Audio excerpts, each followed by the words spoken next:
From Kansas State University, this is Agriculture Today. Eric Atkinson with you, and ahead today from Iowa State University, Lee Schulz comments on the cattle market scene. He'll respond to the tumble in cattle prices the last several days. Lee offers his thoughts on whether domestic and export beef demand can stem the bearish tide currently in the market. Then K-State's Mykel Taylor announces that K-State's new Kansas Land Values book is available to you agricultural producers and others with an interest in farm and ranch land value trends in the state. It's a great reference for benchmarking local land values. And on this week's 4-H segment, K-State's Pam Van Horn talks about how 4-H youth and the various animals projects develop responsibility skills. All this and more right here on Agriculture Today. Agriculture and food systems are the main drivers of the Kansas economy, but must be improved in order to feed the world's growing population. How are we going to do so? Reduce food loss, find ways to preserve grasslands, and help families stretch their dollars. Global food systems is one of the 5 grand challenges K-State Research and Extension is addressing.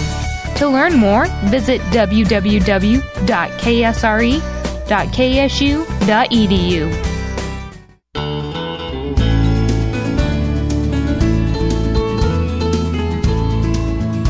Welcome once again to another Agriculture Today. And for input on what was definitely a rugged week in the cattle markets last week, we turn now to livestock economist Lee Schulz of Iowa State University.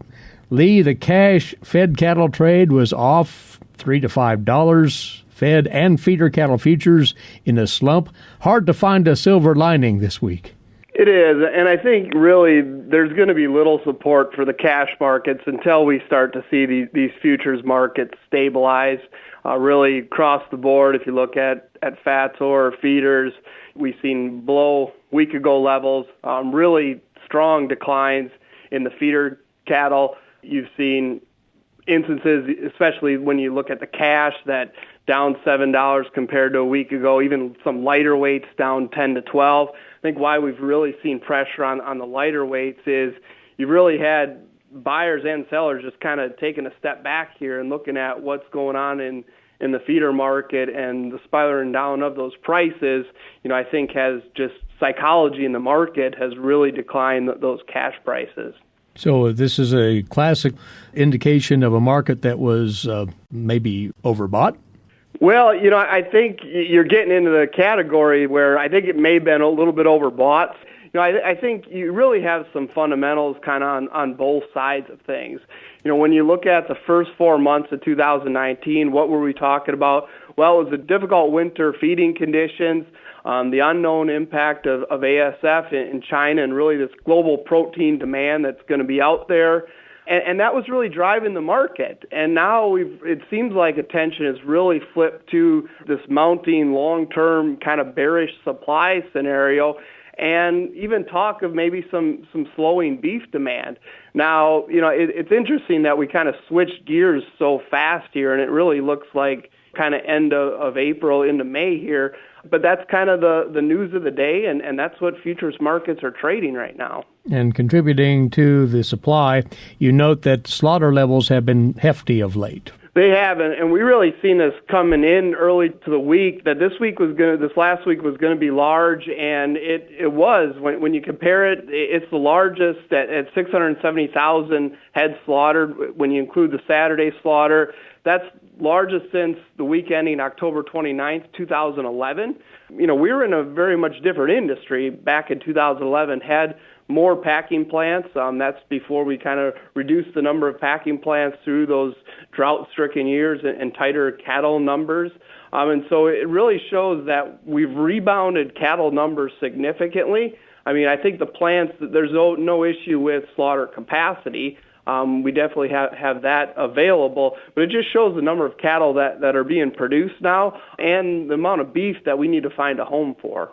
And that's a story that won't change abruptly, that slaughter levels may be lofty for a while. Yes, I think, when you look at all indications, slaughter levels are going to be up compared to year-ago levels. I think short-term you did see a large surge of cattle, somewhat because we've really seen the transition from, when you look at the April contract to the June contract, there's about a $8 to $10 spread there, and so I think you did see some sales maybe a little bit quicker. Basis levels are not materializing as much as we've seen the last couple of years, so I think that really incentivized producers just to move some of those cattle. So maybe slaughter numbers were, a little bit larger here, but overall we expect slaughter numbers larger, and that's going to be one of many factors that are going to pressure prices.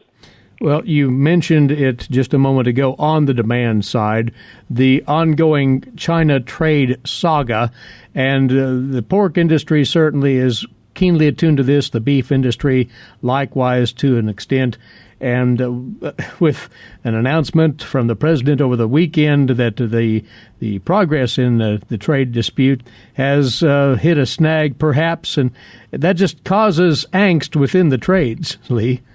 It has, and I think we're all waiting for more details because, I think President Trump's tweet maybe came a little bit of a surprise to some of us. I think we've all been waiting for this trade deal to be done, and we all think it's maybe closer than it was. But, coming out from President Trump that we're going to see potential escalation of tariffs on, $200 billion worth of goods.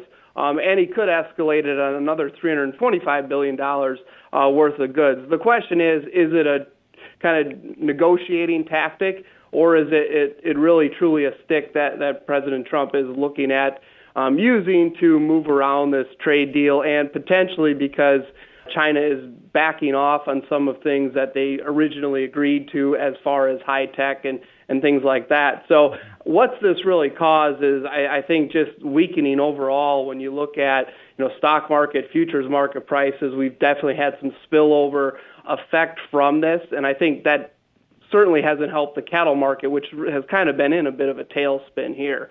Well, amidst the uncertainty about all that, you're focusing mostly, you say, on weekly beef trade data, just to keep on task, so to say. What are you seeing there of late? Well, I like to use the weekly data because it is the most up-to-date. We get it weekly as opposed to the official data, which is lagged about 6 weeks or so. In a time like this where we've definitely seen some trade tensions, we need to continue to see some growing demand because of the growing beef supply production. I think it's really important to start really tune in on this weekly data. Overall, through the week ending April 25th, exports overall, now this isn't all exports, it's fresh, chilled, and frozen muscle cuts of beef, so it doesn't include variety meats, doesn't include some other products, but it's a good barometer here. We're down 4% the first 4 months of the year. And down to some key areas as well. When you look at Japan, down 21%, down to Canada, 19%, down to South Korea, 5%, Mexico, 9%. Those are our customary markets and all below year-ago levels.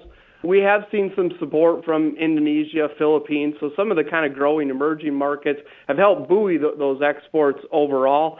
The one market I'm really watching is Hong Kong. In this weekly report, it has both sales that have been made, so shipped on the boat, as well as outstanding sales, so ones that have been agreed to but not shipped yet. Hong Kong is sitting out there with almost 300% above year-ago levels in that outstanding sales. So they could potentially cancel that, and that's going to really decrease the amount of exports that would show up on the books then. And overall, I think that could give a much gloomier export picture. Right now, it's modest export growth expected from USDA, about 3%.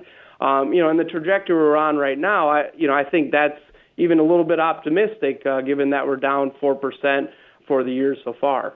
Well, considering that, one hopes that domestic beef demand will do reasonably well as we head into this traditional grilling season with the Memorial Day weekend coming up. Is there any reason for optimism there? Given timing, certainly. We are really kind of in the peak timing of beef demand now. Really, everyone has the grills out now. We have 3 big holidays in front of us. A lot of buying's already been done for Mother's Day, but we also have Memorial Day and Father's Day. Really within, here these next 2 months are going to be key for beef demand. One big signal is that box beef prices are higher than the last 2 years. And so consumers have been really willing to pay those higher prices.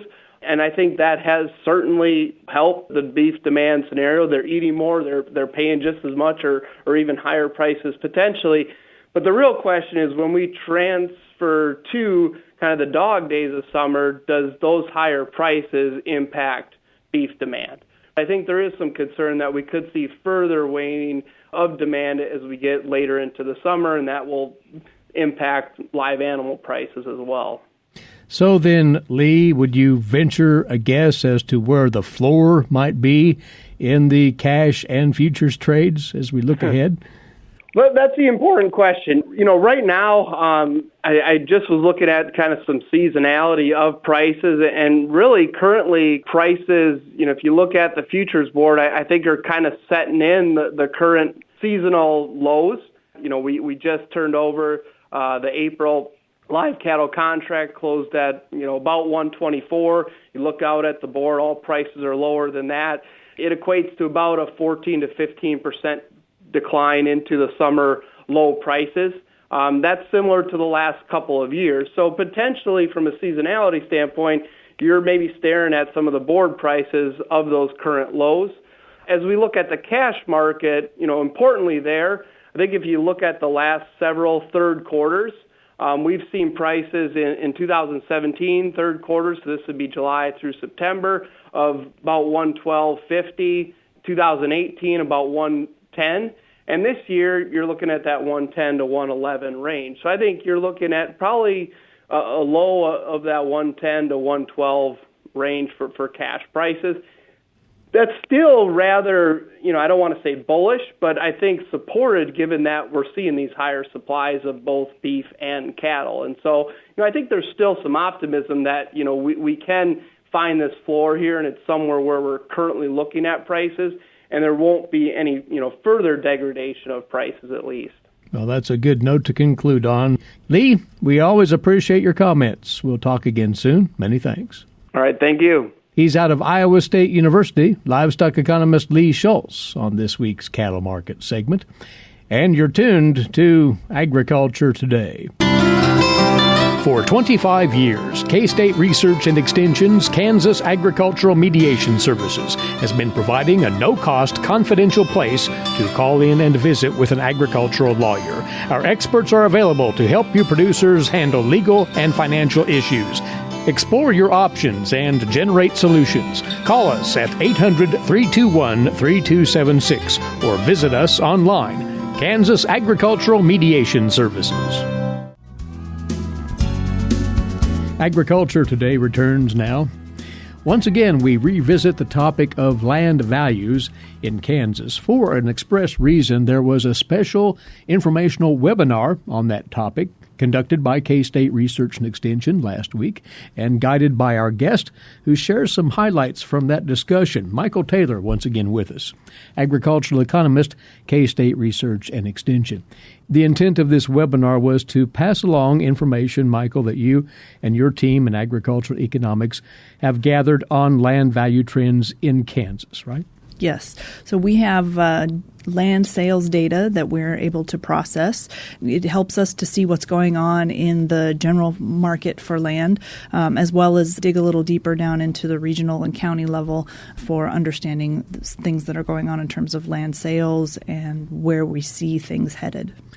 The basic trend that we see out there, there's been a pullback in farmland values in Kansas, right? Yes, since 2015, which was our peak in land values, there has been, I'll call it a correction or a pullback in land values statewide, which is in response primarily to the fall in commodity prices.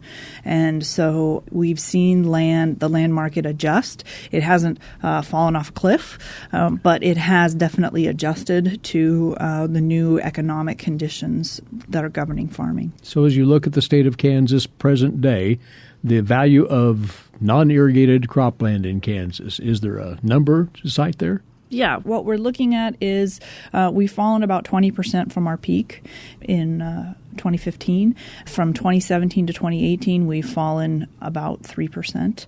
So I wouldn't say that we've had a dramatic fall in land values, but enough that it is sort of making us pay attention to the land markets and figuring out what's going on. I will say that in 2016, we had the lowest level of land sales in a number of years. A lot of people were pulling back and sort of not happy with the bids that were coming in for ground. So there was a lot of ground that didn't sell that would have normally.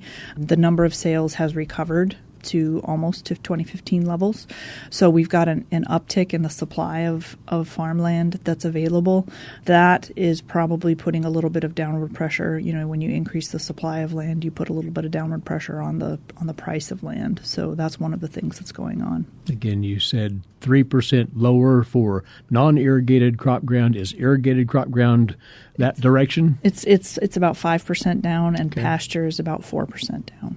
So we're all in that 5% or less from 2017 to 2018, which is close to stable, but, just losing a point or two. USDA had, from 17 to 18, had cropland up 2% in Kansas. So if you average them out, I'd say we were relatively stable from 17 to 18. Some interesting information that you shared in your webinar that aligns with all of this, something called the rent to land value ratio. What is that, and what relevance does it bring to this? So as opposed to the appreciation in land, this is the annual returns to land as a percentage of the overall value of that land. And it used to be about 10, 15 years ago that you could expect a 5 to 6% rate of return on non-irrigated cropland. We went as low as 2% and now are up to about 2.5 or 3% in non-irrigated cropland. So what that means is that you can expect a typical rent on an average piece of ground to be worth about 3% of the overall value. And that's coming up a little bit because land values are falling. And you share that because that could be instrumental in determining, obviously, rental rates for farm ground. It also helps to evaluate the returns on that land as an asset as opposed to putting your money into something else. We really want to, for investors or for families that are trying to decide how they want to manage their portfolio, it's an important way for them to evaluate the returns on their investment. Now, this comparison that you just cited from 2017 to 2018, 3 to 5% decline.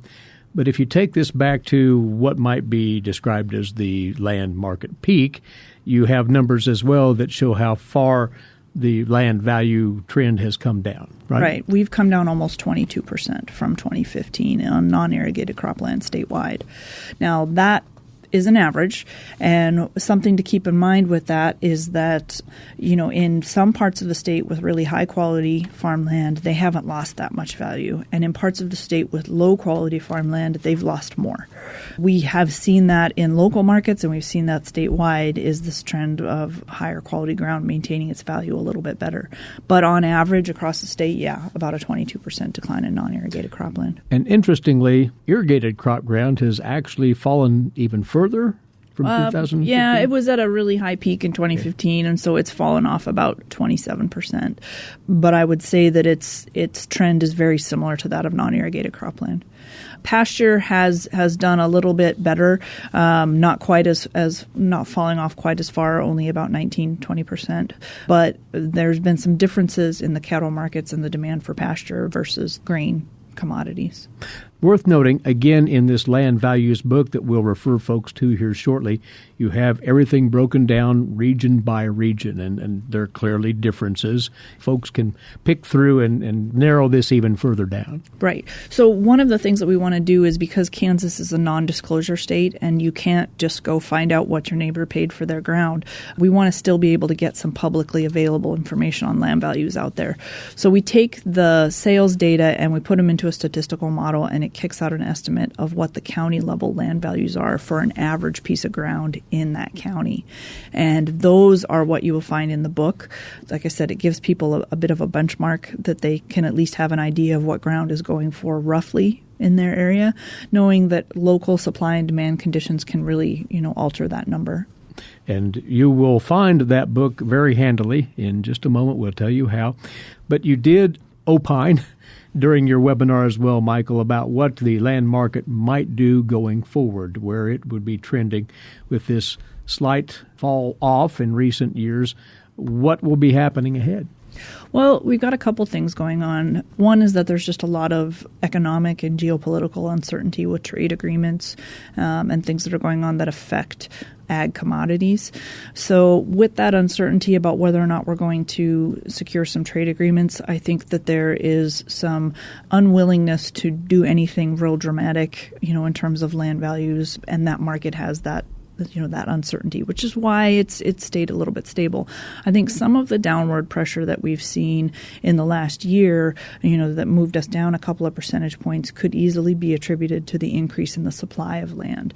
Why have we seen an increase in the supply of land? Well, in my opinion, it's probably coming from folks who are having to restructure their loans and sell off a parcel or so in order to catch up with their farm level debt and be back in good standing with their lender.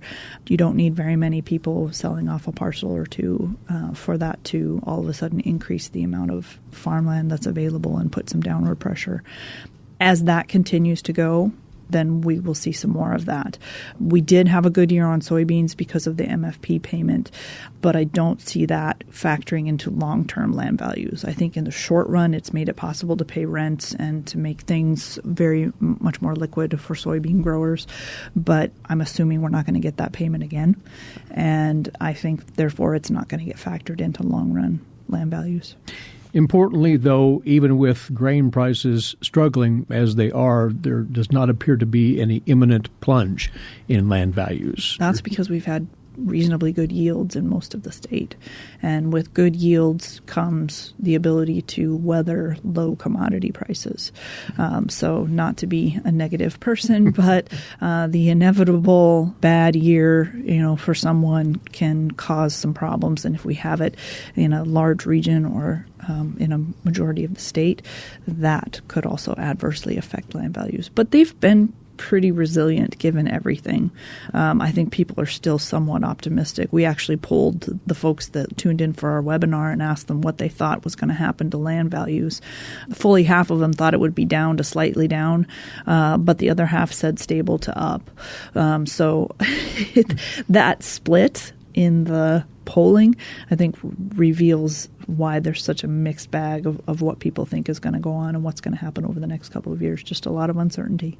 Well, this latest Kansas Land Value book is a terrific resource, and how might folks access it, Mykel? So you want to go to agmanager.info and go under the Land Values tab, and we've got a couple different resources for you to look at. One is an extension publication, so it's just a few pages, but it gets into the county-level land value estimates. And then there's another resource that's about a 70-page book. It's a collaboration between KSRE and the Kansas Society of Farm Managers and Rural Appraisers. And in that one, it breaks down by region some of the trends in land sales, average prices, mins and maxes, and gives people a sense of how much is being sold in those different regions. So two different resources, both give you a snapshot of the market, but between the two of them, I think you get a pretty good idea of what's going on. And it's easily found at agmanager.info. All of that information, as a matter of fact. So much goes into accumulating this data, passing it along. Congratulations on accomplishing this once again for another year, Mykel. And thanks for coming over. Yes, thank you. That's agricultural economist Mykel Taylor, K-State Research and Extension. Once more, agmanager.info. Take a look at this latest information on Kansas farmland value trends. This is Agriculture Today. Have you ever thought about where your food comes from? If you're thinking the grocery store, think again. Facts show that the American farmer feeds more than 129 people. They are continually increasing and improving their operations. A wide variety of crops and livestock are grown in Kansas as well as the United States, providing food to your dinner plate. Next time you see a farmer or rancher, thank them. For more information, contact K-State Research and Extension.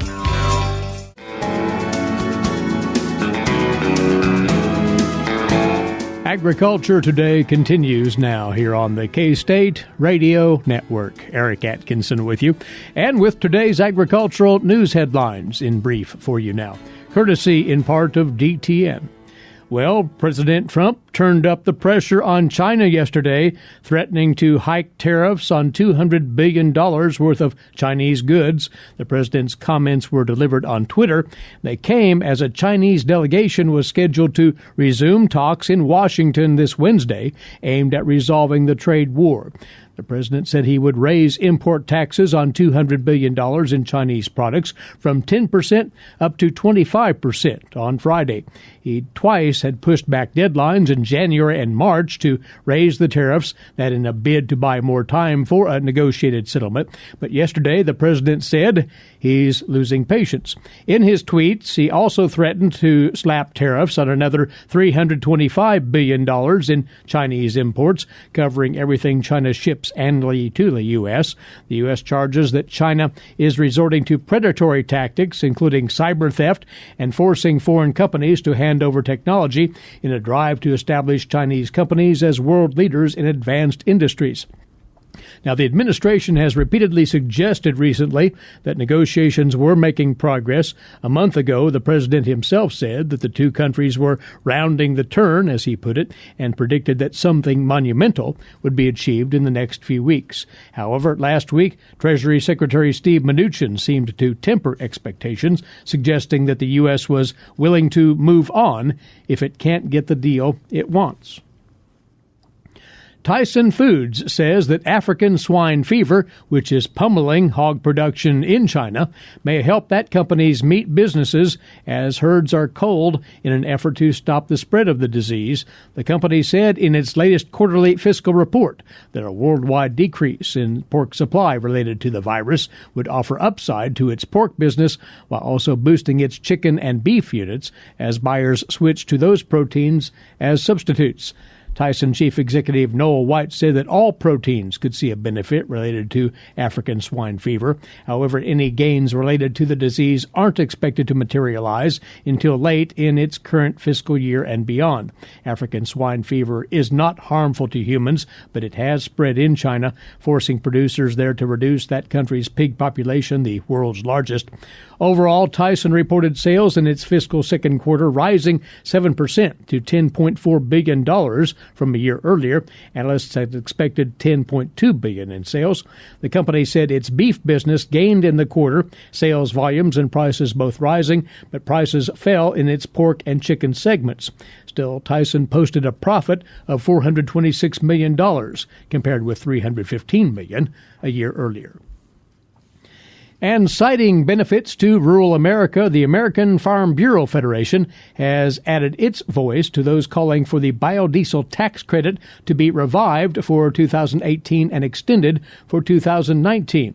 Extending tax credits for biodiesel and renewable diesel will support domestic production and preserve the economic benefits that pass through to the country's soybean, canola, and livestock producers. That was what Farm Bureau said in its letter to House lawmakers last week. They called for the House members to co-sponsor and support the Biodiesel Tax Credit Extension Act of 2019, also mentioning a companion bill in the Senate, the Tax Extender and Disaster Relief Act of 19. Those bills would extend the tax incentives for biodiesel and renewable diesel retroactively for 2018 and extend them for 2019. Those tax credits expired at the end of December 2017. And the greater Kansas City region, the Purdue University area in Indiana, and the Research Triangle area of North Carolina are at the top of the Trump administration's short list of places to move most of the employees of the USDA's Economic Research Service and National Institute of Food and Agriculture. However, St. Louis and Madison, Wisconsin are also still in the running. That's according to a USDA news release on Friday. Agriculture Secretary Cindy Perdue said in the the release that relocation will help ensure that the USDA is the most effective, most efficient, and most customer-focused agency in the federal government, allowing us to be closer to our stakeholders and move our resources closer to our customers, in his words.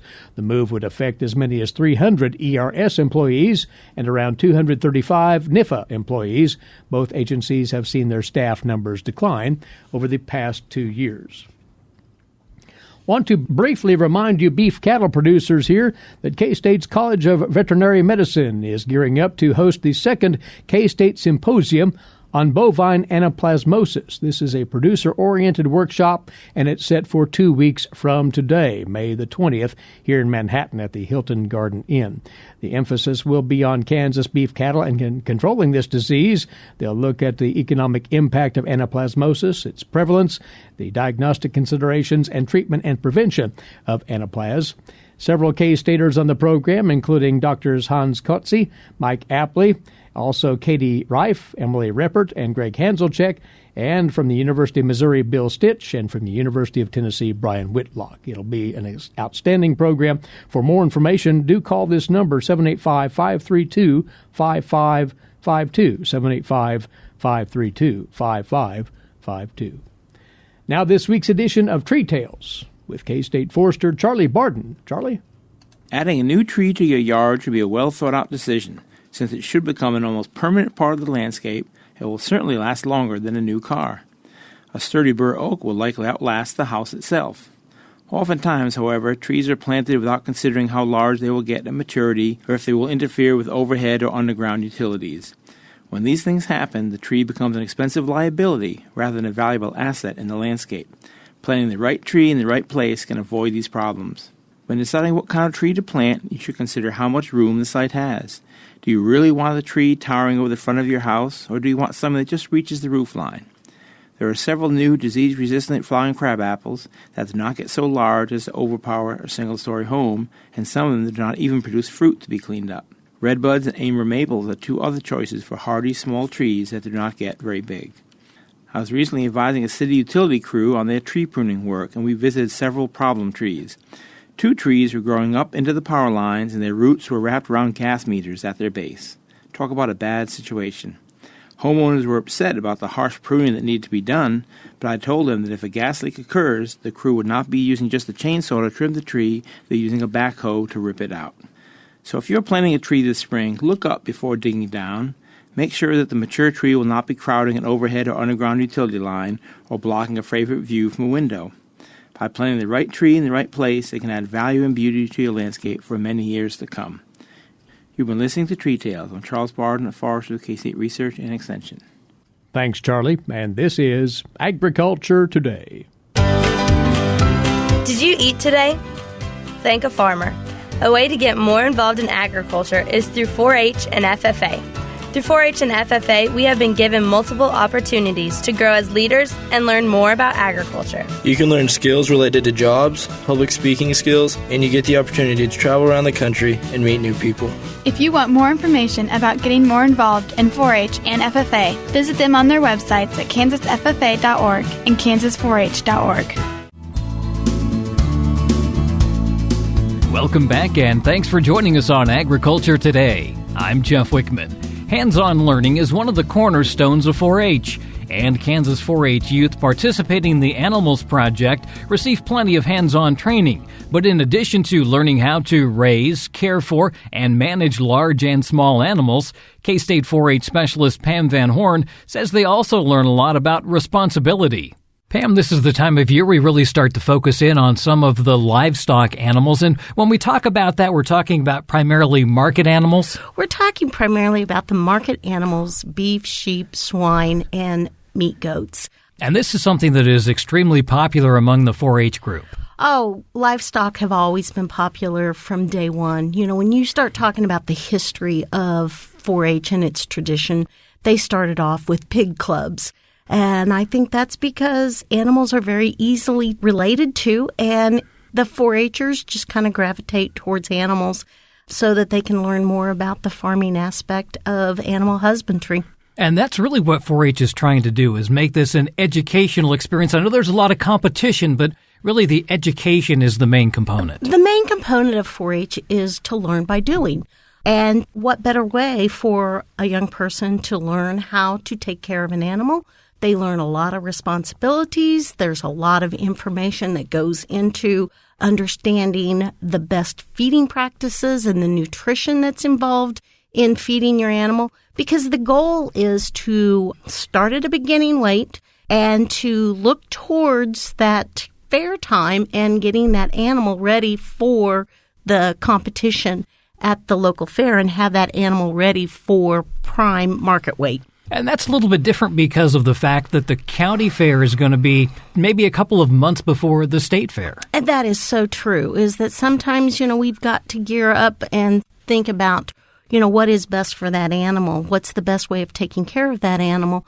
And sometimes our animals that we prepare for the local county fair are not the same animals that we prepare for the state fair and for the junior livestock show, because it's really tough on an animal to get them up for prime at the county fair, say it's in July, and then try to keep it at that same weight for another 2 months.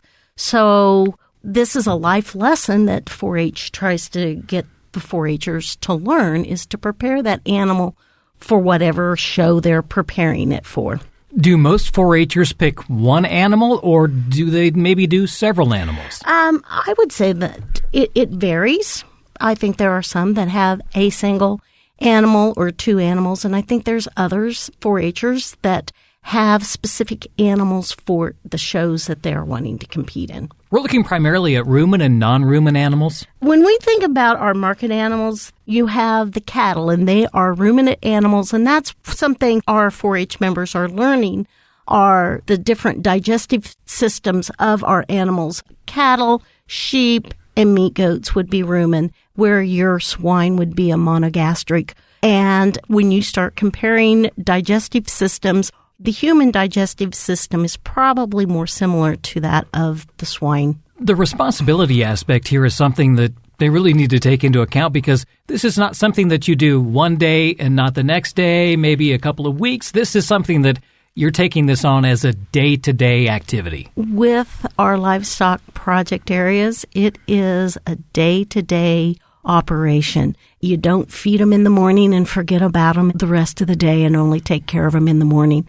It is taking care of them in the morning, making sure that they are fed, they have water, that they have some type of a roughage, and then you check in on them in the evening. So it is a big responsibility. So when 4-Hers say to you, what have you learned? They'll say, responsibility of taking care of an animal. I remember judging bucket calves, and some of these younger 4-H members that are 7 to 12, they would say, yes, I get up really early and I feed my calf a bottle in the morning and in the evening. But to look at them and see the delight in their eyes, that how much they had bonded with that animal, is part of the learning lesson of taking care of something else. If you're a unit leader, if you're a 4-H club leader, how do you approach this with the youth? I think that you take a 4-H member and get them excited. Many of them are going to say, I want a calf, or I want to take. And so you share with them that here are the responsibilities of having an animal, whether it's the family pet, say the dog or the cat, or whether it's a bucket calf. There are the responsibilities. And sometimes I'm sure that parents are like, reminding the 4-H member, you need to go take care of your calf, or you need to take care of your dog. But I think down deep, I think 4-Hers learn that that animal is relying on them to take care of them. I'm glad you said that they're reminding them to do this as opposed to they're doing it for them, because that's the last thing you want, right? Right. I think that sometimes we need to step back and remember whose project is it and what's the major outcome we want from this. And our outcome is that we want that child to learn some responsibility. And to do it for them is not teaching them how to learn the responsibility characteristic. Well, and a lot of those parents can probably remember that their parents made them do this as well, and they survived. They survived, and they look back on it and they said, yes, that was a learning experience for me. And this is something that really can turn into a lifelong passion. This is something that can eventually become part of their farm operation, or maybe something they decide to study at college. That is so true. In the Animal Science Project, if you can hook them early and they get excited about it, it could be a career option for them. And not everybody that has taken animals has gone home to raise cattle, but many of them get hooked on it and they like it, and they go into nutrition, they go into research and sales, and some of them even become veterinarians. So, I mean, the door opens so much through the animal science projects. We have done the weigh-in, and we're now kind of at that point where we're looking to build weight, muscle, tone. What are we trying to do now? Many of the beef animals have already been weighed, but the smaller animals, some counties have weighed in and some are still getting those weigh-in dates set. So it's the time for the 4-H member not only to feed them, but to teach them to lead, make sure that they're getting enough feed and growing and walking them. It's all a matter of preparing that animal for the local fair. That's K-State 4-H Specialist Pam Van Horn. To learn more about the Animals Project or Kansas 4-H, visit kansas4h.org. And that'll do it for this edition of Agriculture Today. Along with Eric Atkinson, I'm Jeff Wickman. This is the K-State Radio Network.